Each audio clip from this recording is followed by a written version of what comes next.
जमशेदपुर साथे गोटा दिसम रे पेट्रोल रेना गनों बढ़ती दिकना गेलपे दिन रे 8 टाका खन हो बढ़ती गनों जमशेदपुर रे नित 107 टाका होय गना आ दिसम रे दिन की गनों बढ़ती कांते हर को अडी एटकेटोरे रे मेना आकात कोआ।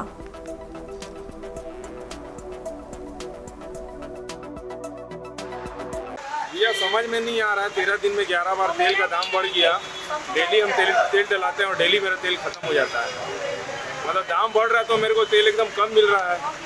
मेरे को समझ नहीं आ रहा क्या करें। बार बार सबसे बड़ा बात है जब केंद्र में आज जो सरकार है 2014 में जब इन्होंने चुनाव लड़ा तो शायद इनको हर चीज़ बहुत महंगा लगता था।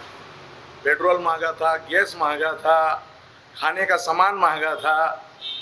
आज 8 साल में डीजल 14 में जितना था डीजल पेट्रोल का दाम जस्ट उसका डबल हो चुका है और हर दिन इसका बढ़ते जा रहा है। जो जनता को डायरेक्ट इसमें असर हो रहा है, एक तो नौकरी है नहीं, रोजगार। माननीय प्रधानमंत्री जी ने ये वादा किया था 2014 में कि हर साल 2 करोड़ लोगों को नौकरी देंगे। हमको लगता है हर साल 2 करोड़ लोग बेरोजगार होते जा रहा है, लेकिन तेल का दाम इंक्रीमेंट है। तेल डीजल एक ऐसा चीज़ है कि उसमें ट्रांसपोर्टिंग आता है। ट्रांसपोर्टिंग होने से क्या होगा, हर खाने का सामान का दाम बढ़ जाता है। बढ़ जाने से महंगा इतना चरम सीमा में आ गया।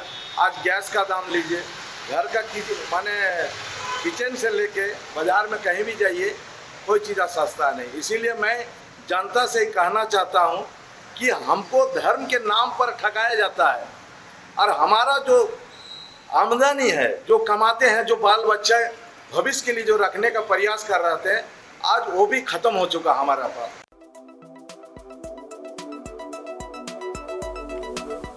दिसम रे तिहिनो बढ़तीना पेट्रोल और डीजल रेना गनो पेट्रोल रे 40 पैसा और डीजल रे 40 पैसा बढ़तीना बड़ा दिना कथा काना जे गेलपुन महारे जहाँ तो 8 टाका 40 पैसा बढ़तीना पेट्रोल रेना गनो और मेनखान नित नोआ रेना एसेर तो एकेन पेट्रोल और डीजल रेना गनो समुद बागा नोआ एसेर दो नित जिनिसपति ना गनो रे हो एसेर न्यू रकाते जहाँ खातिर ते हर को हुलसई को राकाबेदा और हुलसई माध्यम ते आकुआ कथा को सरकार ठेन को सेटर होचोयदा मेखान नित ने लगती कना नोआ 30 कोते पेट्रोल और डीजल रेना गनो कमोआ। तो पेट्रोल के दाम ठीक ठाक थे बेसिकली, तो अभी क्या है कि दाम बढ़ गए तो उसमें खर्चा और जो भी निकलता है वो एक्स्ट्रा हो गया। तो इसलिए क्या है कि डेली आमदनी में भारी पड़ रही है। तो ये चीज़ है कि अगर पहले से पेट्रोल दाम ज़्यादा नहीं बढ़ते तो ठीक रहता, हमारा बाकी चीज़ भी चलता। आगे भी देखना है कि बिजली का बिल होगा, पानी का बिल होगा, सबका भरना होता है, तो इसमें ज़्यादा वो नहीं हो रहा इसमें।